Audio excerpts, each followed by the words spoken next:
야, 이놈 맞아? 예. 시벌놈.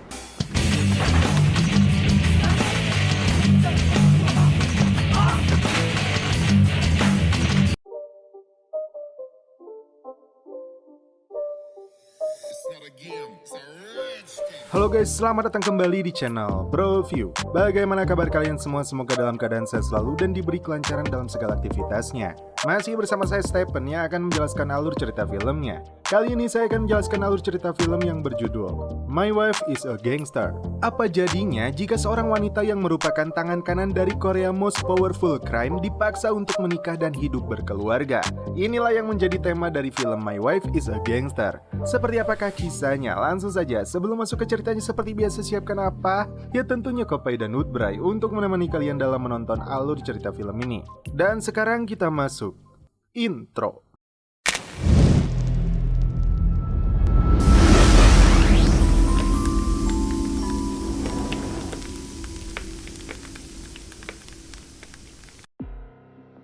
Di awal film, diperlihatkan dua pria sedang dikepung oleh sekelompok gangster.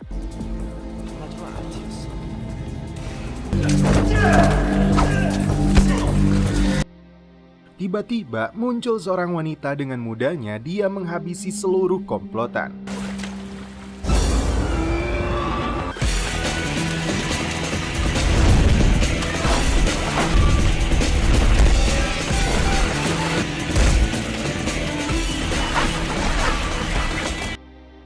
Dan inilah film My Wife is a Gangster.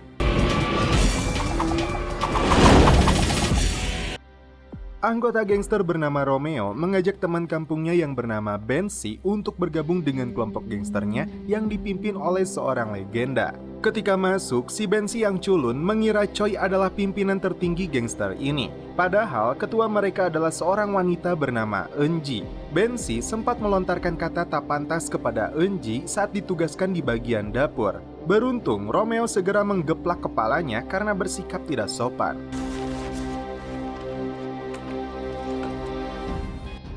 Eunji terkejut ketika Choi mendapat informasi bahwa orang yang dia cari selama ini telah ditemukan. Eunji bergegas pergi menuju rumah sakit. Ternyata orang itu adalah kakak kandungnya yang bernama Eugene. Mereka terpisah sejak kecil saat berada di panti asuhan. Namun Eunji kembali bersedih karena kakaknya ini divonis dokter mengidap kanker stadium akhir. Hidupnya diprediksi tidak akan bertahan lebih lama lagi. Saat Romeo hendak menyalakan woodbray-nya, seorang pria parubaya bernama Kang Il mengingatkannya jangan merokok di rumah sakit. Tak diduga, dia bertabrakan dengan Eunji hingga terjatuh. Saat giliran Eunji menyalakan woodbray-nya, dengan polosnya si Bensi mengatakan dilarang merokok di gedung ini. Dan alhasil, lidahnya dijadikan asbak.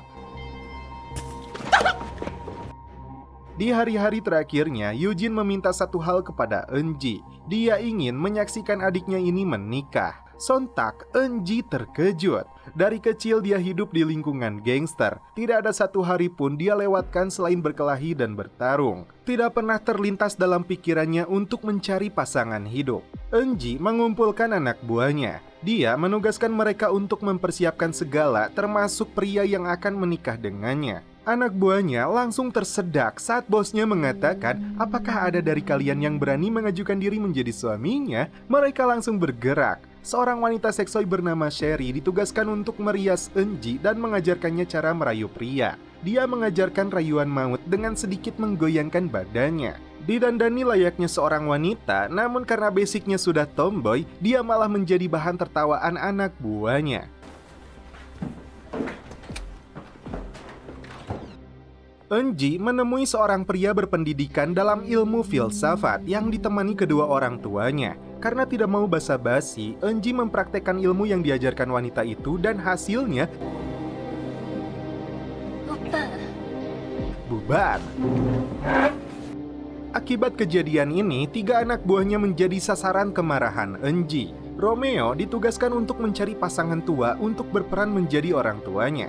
Eunji kesulitan untuk mencari pria baik yang mau menikah dengannya. Choi menambahkan jodoh itu tidak akan jauh dan biasanya dalam radius 2 km akan ditemukan. Dalam perjalanan menuju rumah sakit, mobil mereka melintasi kubangan air yang mengarah kepada beberapa preman yang sedang duduk. Saat Eunji dan Choi masuk ke dalam rumah sakit, beberapa preman itu mendatangi supir sekaligus akunting Eunji dan langsung membawanya untuk dipukuli. Choi yang melihat itu langsung membawa tongkat dan memukuli salah satunya hingga babak belur.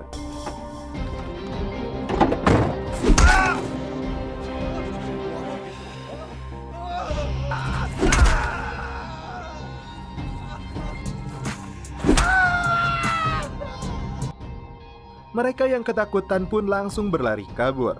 Eunji yang sedang berada dalam mobilnya dimaki-maki oleh dua pria. Belum tahu dia berhadapan dengan bos gangster. Eunji langsung menyusul dan menabrakkan mobilnya. Dia mengeluarkan jurus tendangan maut. Tak sampai di situ, Eunji yang sedang kesal menghancurkan mobil mereka.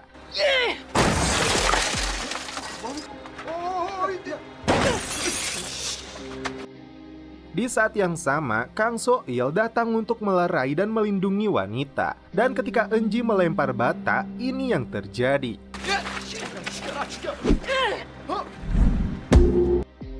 Romeo dan Bensi yang membawanya ke rumah sakit menyadari pria ini punya sikap baik, tidak mau menerima uang dan malah mementingkan keadaan Eunji. Mereka mendapatkan informasi kalau Kang Il-so berusia 30 tahun ini adalah seorang pegawai sipil dan tercatat 58 kali gagal dalam kencan buta. Saat Romeo dan dua rekannya sedang menikmati bihun jambak, mereka akhirnya menemukan pemeran orang tua Eunji.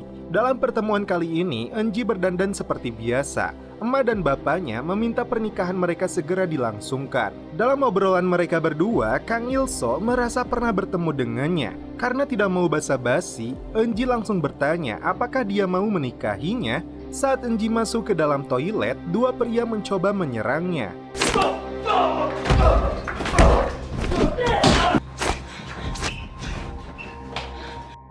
Mereka langsung kabur. Choi dan Romeo datang untuk membantu mengatakan kemungkinan besar mereka adalah anak buah dari kelompok gangster hiu putih.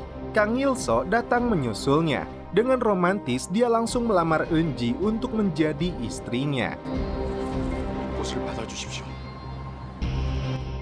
Saat Choi sedang santuy di sauna, tiga pria mengganggu kenyamanannya. Dia pun menunjukkan tato di bagian punggungnya. Bahkan Choi juga membuka wignya. Dan terlihat batok kepalanya terbuat dari plat baja. Nyali tiga pria itu langsung ciut ketakutan. Hiu putih mendapat informasi pernikahan mantis. Mereka langsung menjalankan rencana untuk mengacaukan acara.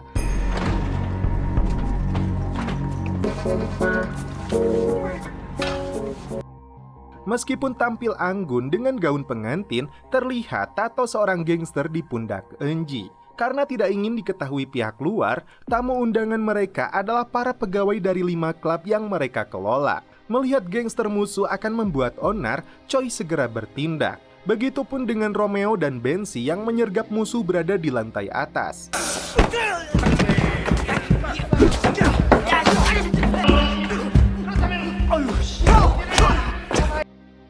Untuk menutupi kejadian ini, panitia menyebutkan itu sebagai pertunjukan untuk hiburan. Dan kocaknya, Bensi bergelantungan di celana musuh.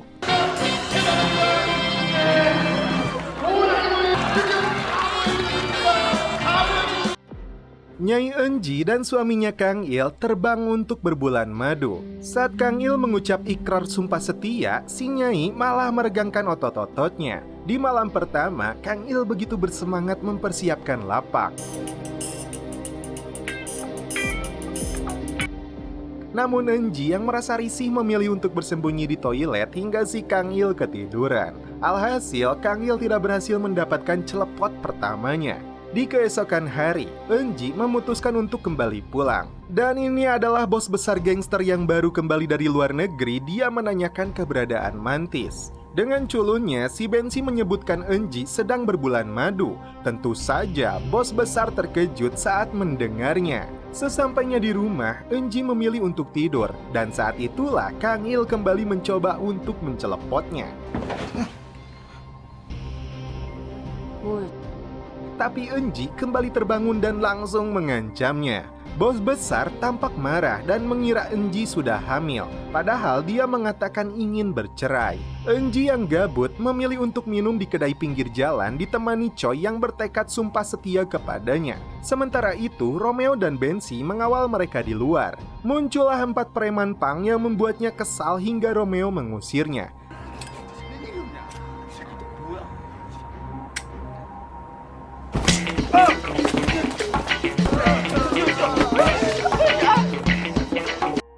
Saat Kang Il kembali mempersiapkan dirinya di atas ranjang, Eunji pulang dalam keadaan mabuk. Kang Il mencoba memaksa, namun ini yang terjadi.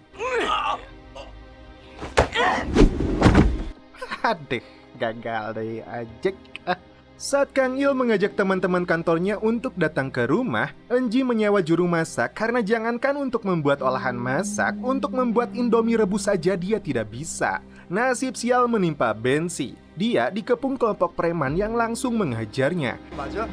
네. 시월놈 아주 싫은.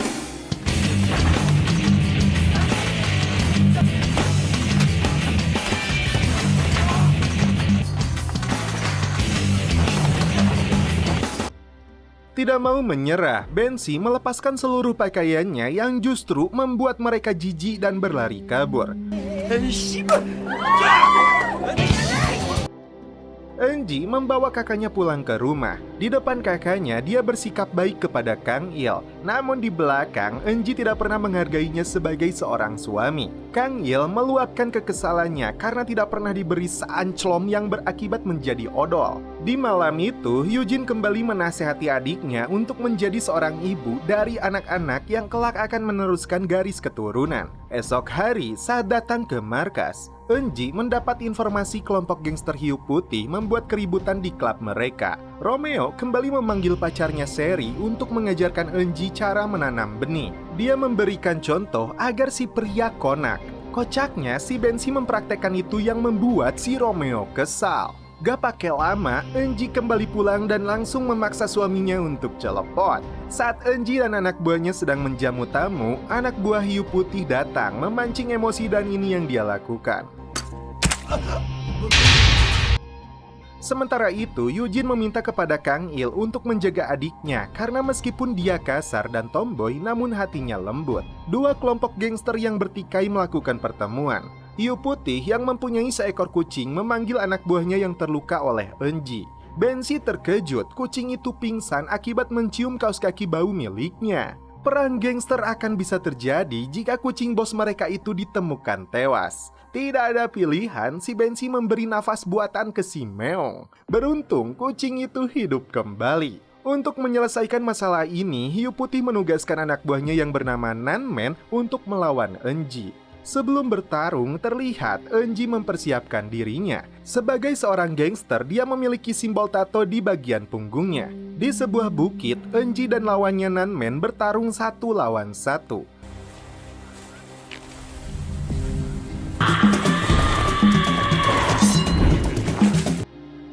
Eunji terkena sayatan di wajah dan perutnya.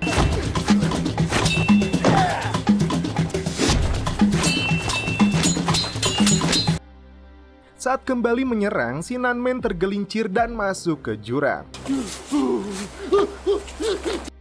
Namun ternyata dia berhasil naik kembali dan mencekik Eunji.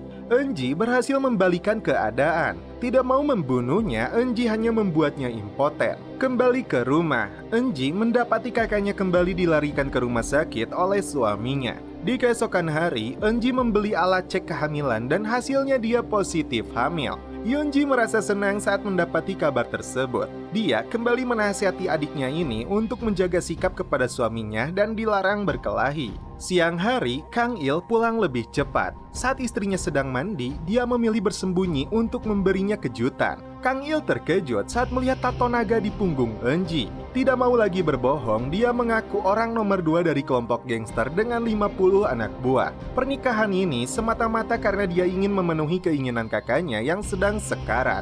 Eunji gagal memberitahu suaminya bahwa dia sedang hamil. Dia menjanjikan pernikahan mereka akan berakhir dalam 6 bulan lagi. Eunji kembali ke rumah sakit karena mendapat informasi kalau kakaknya sedang kritis. Sebelum menghembuskan nafas terakhirnya, Eugene berpesan anaknya kelak membutuhkan sosok ayah. Ketika Romeo sedang menjemput Sherry untuk pergi kencan, dia kembali bertemu dengan rombongan berandal. Tak diduga, mereka membawa pisau untuk menusuk Romeo. Sherry tidak bisa membendung kesedihan padahal Romeo berencana untuk melamarnya. Namun takdir berkata lain.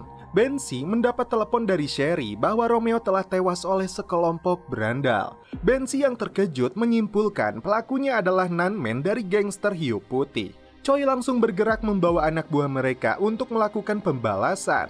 Di sisi lain, Eunji mulai menikmati hari-harinya sebagai istri yang soleha. Ketika suaminya pergi membeli kepiting, Eunji terkejut saat mendapat kabar bahwa Romeo tewas dan anak buahnya sedang bergerak ke markas hiu putih. Choi, Bensi, dan anak buahnya sampai di lokasi musuh. Sialnya, jumlah mereka jauh lebih banyak.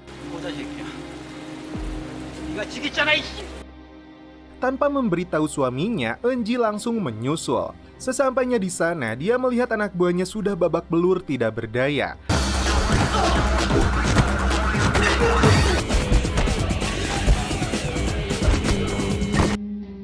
Eunji kembali beraksi, menunjukkan seluruh kemampuannya untuk melawan mereka.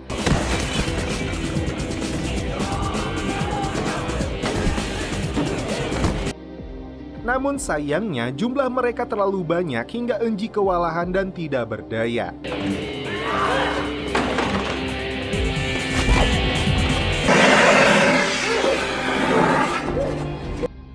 Dia meminta kepada si Nanmen jangan memukul perutnya karena dia sedang hamil.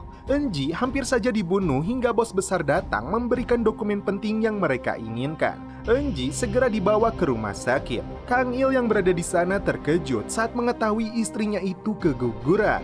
Kang Il yang emosi berniat balas dendam. Dia membawa 1 galon bensin untuk membakar hiu putih yang sedang berpesta di sebuah klub. Awalnya dia salah masuk ruangan. Setelah menemukan hiu putih dan komplotannya, Kang Il langsung menumpahkan bensin itu.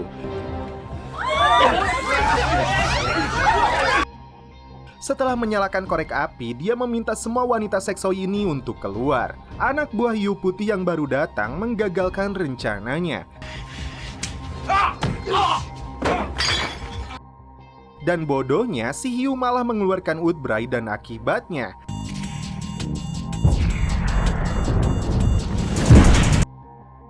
dia dan seluruh komplotannya terbakar di klub itu. Di akhir cerita, Bensi kini naik menjadi orang kuat ketiga. Dia merekrut orang baru dari kampungnya. Kini dia berlaga sombong persis seperti Romeo. Dan Kang Il kini resmi bergabung menjadi anggota gangster dan tentunya dengan istrinya yaitu Eunji. Mereka kembali beraksi dengan musuh barunya.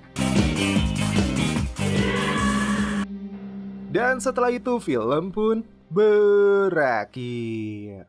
Oke guys, bagaimana menurut kalian alur cerita film dari My Wife is a Gangster ini? Di film ini kita disuguhkan 3 kombinasi yang cukup balance dan solid, yaitu drama keluarga suami istri, action pertarungan ala-ala gangster, dan komedinya. Sepanjang film kita disuguhkan ini, bahkan dari prolognya aja kita udah diperlihatkan ibu-ibu yang berkelahi layaknya seorang shinobi dari Konoha. Dan akan lebih ciamik lagi ketika kalian nontonnya sambil menyeruput kopi. Suruput.